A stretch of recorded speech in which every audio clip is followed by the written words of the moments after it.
Hello दोस्तों, कैसे हैं आप दोस्तों? उम्मीद करते हैं आप लोग अच्छे होंगे।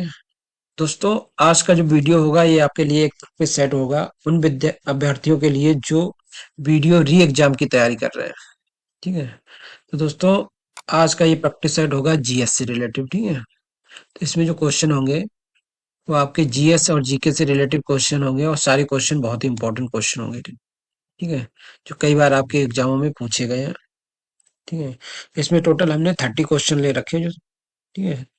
तो दोस्तों, अभी तक आप लोग हमसे जुड़े नहीं है तो हमारे चैनल को सब्सक्राइब कर लें और बिना कुछ देरी के स्टार्ट करते हैं क्वेश्चन नंबर फर्स्ट से। क्वेश्चन नंबर फर्स्ट क्या कह रहा है? निम्नलिखित में से मध्य एशिया के किस शासक ने 1192 में उत्तर भारत को जीता? तो उत्तर भारत को किसने दिया था? ऑप्शन ए जलाउद्दीन मकरानी ने, गजनी और महमूद ने, शहाबुद्दीन मोहम्मद गौरी ने या चंगेज खान ने। तो इसका जो राइट ऑप्शन होगा वो होगा शहाबुद्दीन मोहम्मद गौरी ने। ठीक है। तो मोहम्मद गौरी ने किसको हरा के ये युद्ध जीता था दोस्तों? ठीक है। ये पृथ्वीराज चौहान को हरा के जीता था। और ये युद्ध है तराइन का युद्ध कहलाया था। किसका युद्ध कहलाया था दोस्तों? तराइन का युद्ध है। तराइन तराइन का युद्ध हुआ था पृथ्वीराज चौहान और मोहम्मद गौरी में। पृथ्वीराज और गौरी के बीच हुआ था, जिसमें मोहम्मद गौरी जीत गया था और इसका उत्तर भारत पर कब्जा हो गया था। उत्तर भारत पर इसका कब्जा हो गया था। ठीक है। नेक्स्ट क्वेश्चन है क्वेश्चन नंबर 2। तो क्वेश्चन नंबर 2 क्या कह रहा है दोस्तों? संगम युग में उरेस किसके लिए विख्यात था? तो उरेस किसके लिए विख्यात था?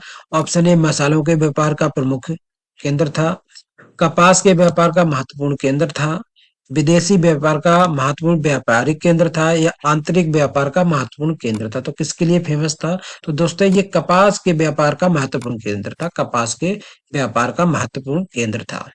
ठीक है। नेक्स्ट क्वेश्चन पे चलते हैं दोस्तों। Question number third. Question number third क्या कह रहा है इसको देखते हैं दोस्तों। Question number third, Simon commission के विरोध साइमन कमीशन के आने के विरोध भारतीय जन आंदोलन क्यों हुए? तो जैसे साइमन कमीशन, सबसे पहले साइमन कमीशन आया क्यों था दोस्तों? 1919 में एक हत्याकांड हुआ था, जलियांवाला हत्याकांड। इस हत्याकांड को सभी लोग आप जानते होंगे। ठीक है। तो इसमें ये सभा चल रही थी, उसमें जनरल डायर ने क्या किया था दोस्तों? गोलियां चलवा दी थी, जिसमें बहुत सारे भारतीयों की मृत्यु हो गई थी। तो ये साइम इसके इसकी जांच के लिए एक कमीशन गठित किया गया था जिसका नाम था साइमन कमीशन। ठीक है। तो जब साइमन कमीशन भारत आया इसकी जांच के लिए, तो भारतीयों ने इसका विरोध किया। तो इसका विरोध क्यों किया गया वो जानते हैं। ऑप्शन ए क्या है? भारतीय 1919 के अधिनियम की कार्रवाई पुनः परीक्षित नहीं कराना चाहते। तो ये तो कराना चाहते थे, ये ऑप्शन नहीं होगा। साइमन कमीशन ने प्रांतों में द्वीप शासन की समाप्ति की प्रस्तुत की। तो ये भी नहीं होगा इसका। साइमन कमीशन में कोई भी भारतीय सदस्य नहीं था। तो कोई भी भारतीय सदस्य नहीं था, ये इसका राइट ऑप्शन है। ऑप्शन सी आपका राइट ऑप्शन होगा। ऑप्शन सी आपका राइट ऑप्शन होगा। Next question, question number 4। Question number 4 क्या कह रहा है? स्थायी बंदोबस्त, परमानेंट सेटलमेंट किसके साथ किया गया? परमानेंट सेटलमेंट किसके साथ किया गया है? जमींदारों के साथ, ग्रामीण समुदाय के साथ, मुकदमों के साथ या किसानों के साथ? ठीक है। ये थोड़ी टाइपिंग मिस्टेक है। इसका जो राइट ऑप्शन है ऑप्शन ए, जमींदारों के साथ। स्थायी बंदोबस्त किसके साथ किया गया? जमींदारों के साथ किया गया। ठीक है। Next question, question number 5। ये क्वेश्चन नंबर आपका 5 है। ठीक है। क्वेश्चन नंबर 5, निम्नलिखित में से किस आंदोलन के कारण भारतीय कांग्रेस का विभाजन? तो भारतीय कांग्रेस का विभाजन हुआ और ये दो दलों में बटा, नरम दल और गरम दल में। आपको ये बताना है दोस्तों, ये उसमें हुआ था विभाजन के फलस्वरूप? कौन सा आंदोलन इसके फलस्वरूप जन्म लिया, उद्गम हुआ, वो बताना है। क्या हुआ? स्वदेशी आंदोलन, भारत छोड़ो आंदोलन, असहयोग आंदोलन या सबने अवज्ञा आंदोलन? ठीक है। तो इसके बाद कौन सा आंदोलन हुआ था ये आपको बताना है, क्वेश्चन नंबर 5 का। ठीक है। तो इसके बाद क्या हुआ दोस्तों? स्वदेशी आंदोलन का प्रारंभ हुआ? क्या हुआ? स्वदेशी आंदोलन का प्रारंभ हुआ। नेक्स्ट क्वेश्चन है क्वेश्चन नंबर 6।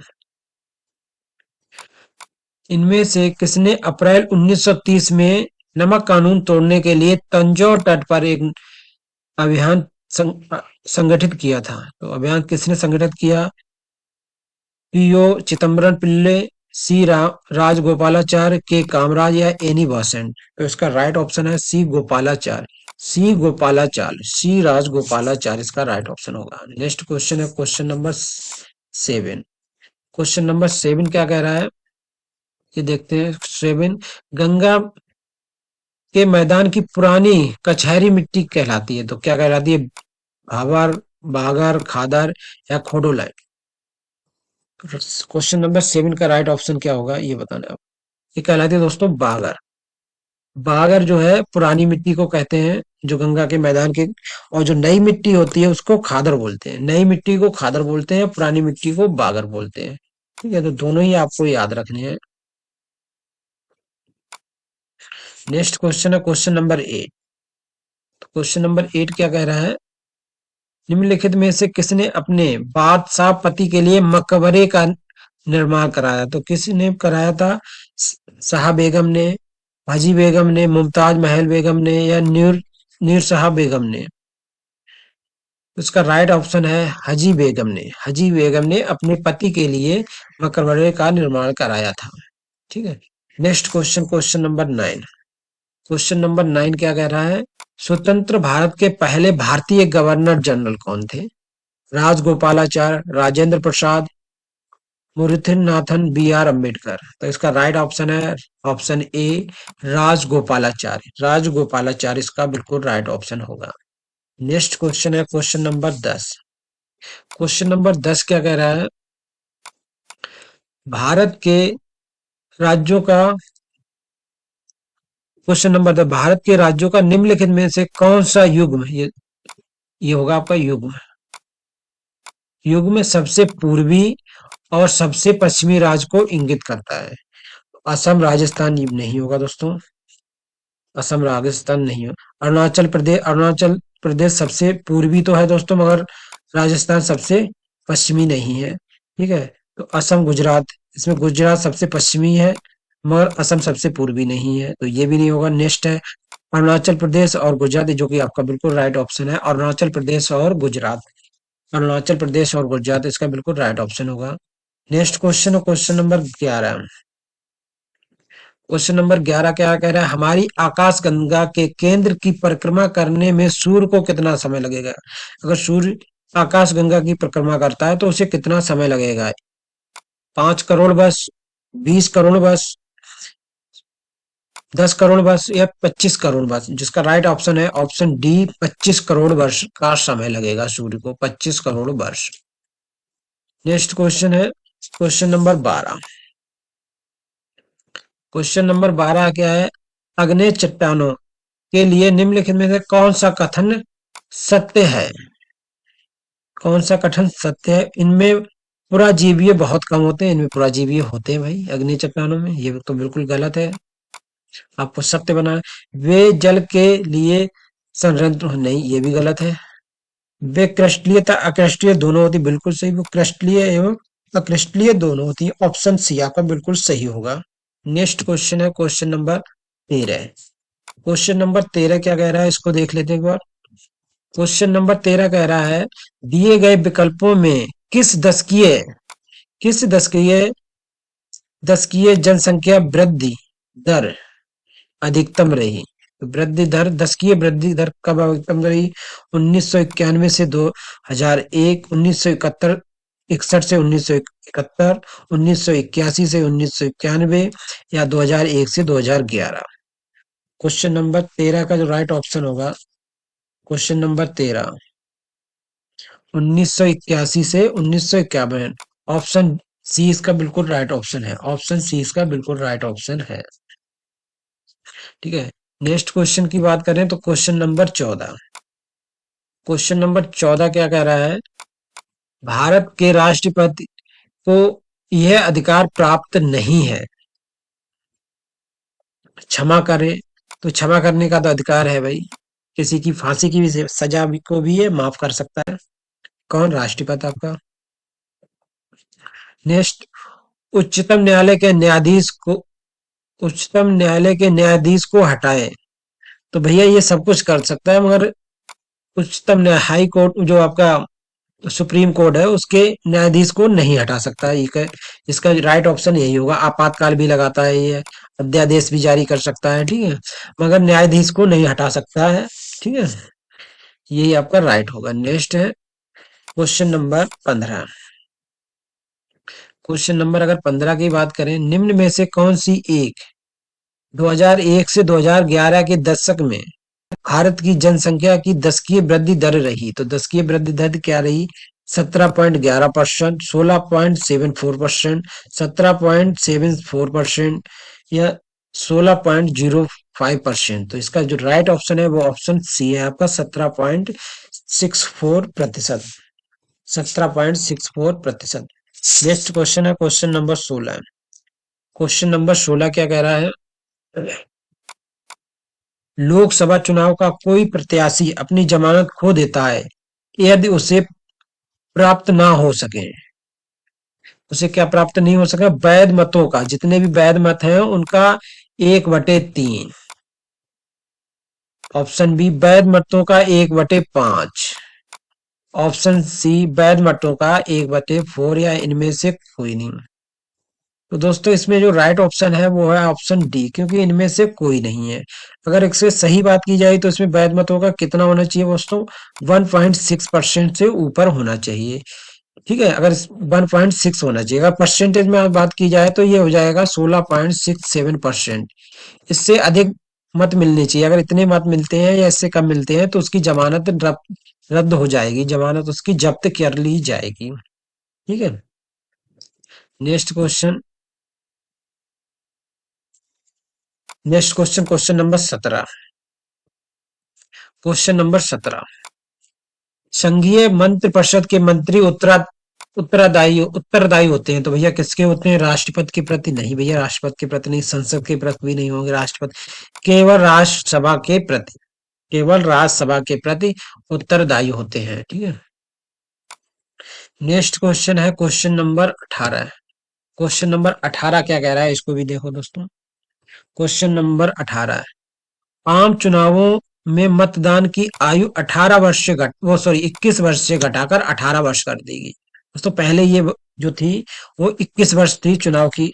अब 21 वर्ष के होने के बाद ही आप चुनाव कर सकते थे, ठीक है। अब वो घटा के आपकी 18 वर्ष कर दी गई। तो ये कौन से संशोधन में की गई, ये आपको बताना है क्वेश्चन नंबर 18 का, ठीक है। तो क्वेश्चन नंबर 18, ठीक है। ऑप्शन ए 73वें संशोधन में, या 62वें संशोधन में, 61वें संशोधन में, या 71वें संशोधन में। तो ये जो एज घटाई गई थी मतदान की, ये 61वें संशोधन में घटाई गई थी। कौन से संशोधन में घटाई गई दोस्तों? 61वें संशोधन में घटाई गई थी, ठीक है। ये अनुच्छेद 326 को संशोधित करके किया गया था, ठीक है। ये आपकी की गई थी 1989 में। 1989 में इसमें संशोधन हुआ था, ठीक है। नेक्स्ट क्वेश्चन की बात करें, क्वेश्चन नंबर 19। क्वेश्चन नंबर 19, तो भारतीय संविधान की 10वीं अनुसूची का संबंध किससे है? तो 10वीं अनुसूची का संबंध किससे? भारत की राजभाषा से? बिल्कुल नहीं। अनुसूचित जाति जनजाति क्षेत्र के प्रशासन से? ये भी नहीं होगा आपका। न्यायिक पुनरावलोकन से भी नहीं होगा। तो अगर बात करें 10वीं अनुसूची का संबंध है वो है बदल दल बदल विरोध कानून से है इसका संबंध, ठीक है। Next question, question number 20। Question number 20, Antyodaya Antyodaya कार्यक्रम का उद्देश्य क्या है? तो अंत्योदय कार्यक्रम का उद्देश्य क्या है? अल्पसंख्यकों का विकास नहीं, दलितों का विकास की उन्नति नहीं, गरीबों में सबसे कम गरीब, सबसे गरीबों में सबसे गरीब की सहायता। तो ये आपका राइट होगा, ऑप्शन सी बिल्कुल राइट होगा, गरीबों में सबसे गरीब की सहायता, ठीक है। Question number 21। क्वेश्चन नंबर 21, संविधान में मंत्रिमंडल कैबिनेट शब्द का एक ही बार प्रयोग हुआ, वह कब किस में हुआ है? अनुच्छेद 352 में, अनुच्छेद 74 में, अनुच्छेद 76 में, अनुच्छेद 56 में। तो इसका राइट ऑप्शन है अनुच्छेद 152 में सिर्फ एक बार ही प्रयोग हुआ। किसका दोस्तों? मंत्रिमंडल का। मंत्रिमंडल का। नेक्स्ट क्वेश्चन है क्वेश्चन नंबर 22। क्वेश्चन नंबर 22 आपका एक साइंस से है, डायनोमो। तो डायनोमो का क्या कार्य है? विद्युत ऊर्जा को गतिज ऊर्जा में बदलता है। गलत है बिल्कुल। यांत्रिक ऊर्जा को वैद्युत विद्युत ऊर्जा में, हाँ, तो डायनोमो क्या करता है दोस्तों? यांत्रिक ऊर्जा को विद्युत ऊर्जा में कन्वर्ट करता है। ठीक है। नेक्स्ट नेक्स्ट क्वेश्चन है क्वेश्चन नंबर 23। Question number 23। आकाश नीला लगता है क्योंकि सूर्य के प्रकाश में नीला रंग और रंगों से अधिक है। ऐसा कुछ नहीं है भाई। लघु तरंग दैर्घ्य तर, लघु तरंग तरंगों की अपेक्षा वायुमंडल द्वारा अधिक प्रकीर्णन देती हैं। ये बिल्कुल राइट है। ऑप्शन बी आपका बिल्कुल राइट ऑप्शन होगा। नेक्स्ट क्वेश्चन की बात करें, क्वेश्चन नंबर 24। क्वेश्चन नंबर 24 क्या कह रहा है? रेडियोधर्मी पदार्थ उत्सर्जित करते हैं। जो भी रेडियोधर्मी पदार्थ होते हैं वो क्या उत्सर्जित करते हैं? अल्फा किरण करते हैं, गामा किरण भी करते हैं, बीटा। तो अल्फा, गामा, बीटा तीनों करते हैं। राइट ऑप्शन होगा प्रयुक्त सभी ऑप्शन डी आपका बिल्कुल सही होगा। नेक्स्ट क्वेश्चन है क्वेश्चन नंबर 25। तो क्वेश्चन नंबर 25 क्या कह रहा है? पीतल में कौन सी धातुएं हैं? क्वेश्चन नंबर 25 क्या कह रहा है? पीतल में कौन सी धातुएं हैं? ठीक है। ऑप्शन ए निकेल और जस्ता, ऑप्शन बी तांबा और निकेल, ऑप्शन सी मैग्नीशियम और जस्ता, ऑप्शन डी है तामा और जस्ता, जो कि बिल्कुल राइट होगा। तामा और जस्ता मिलकर क्या बनाते हैं दोस्तों? ये बनाते हैं आपकी पीतल। तामा जस्ता मिलकर पीतल बनाते हैं। ठीक है। जिसमें अगर बात की जाए तांबे की, तो तामा जो होता है आपका दोस्तों, वो होता है, तामा जो होता है वो होता है 30%। ठीक है। और जो जस्ता होता है वो 70% होता है। इन दोनों को मिश्रण करके क्या बनाया जाता है? पीतल बनाया जाता है। ठीक है। Next question, question number 26। Question number 26। सबसे लंबा जीवित वृक्ष? यूकेलिप्टस, देवदार, सिकोया, पड़गम। इसका राइट ऑप्शन है ऑप्शन सी सिकोया। सिकोया इसका राइट ऑप्शन है। ठीक है। इसमें दोस्तों एक क्वेश्चन और पूछा था जाता है कि ऐसा कौन सा वृक्ष है जो आपके वायुमंडल या पर्यावरण के लिए हानिकारक है? तो वो आपका यूकेलिप्टस है। यूकेलिप्टस वायुमंडल के लिए हानिकारक है क्योंकि ये जमीन के काफी नीचे तक अपनी जड़ें बना लेता है और वहां वाटर लेवल लो कर देता है। ठीक है। जिससे वहां की मिट्टी जो है बंजर हो जाती है। Next question, question number 27। Question number 27 भी आपका साइंस से आ गया एक। ठीक है। भ्रूण एम्ब्रियो किस में मिलता है? फल में, पर्ण पत्ती में, बीज में या कली? ये तो किस में मिलता है? एम्ब्रियो भ्रूण मिलता है दोस्तों बीज में। किस में मिलता है? बीज में। ठीक है। Next question number 28। Question number 28 की बात करी जाए तो ये कह रहा है प्रकाश संश्लेषण होता है न्यूक्लियस में, माइटोकॉन्ड्रिया में, क्लोरोप्लास्ट में, पराक्सीसोम में। तो किस में होता है प्रकाश संश्लेषण दोस्तों? ये होता है क्लोरोप्लास्ट में। प्रकाश संश्लेषण क्रिया होती है क्लोरोप्लास्ट में। ठीक है। अब बात की जाए न्यूक्लियस, तो न्यूक्लियस जो होता है सेल का क्या होता है? सेल का माइंड होता है। सेल का माइंड होता है, ये सेल्स को कंट्रोल करता है न्यूक्लियस। अगर बात की जाए माइटोकॉन्ड्रिया, तो माइटोकॉन्ड्रिया सेल्स का एक ऑर्गन होता है जिसे कि सेल्स का पावर हाउस कहा जाता है। ठीक है।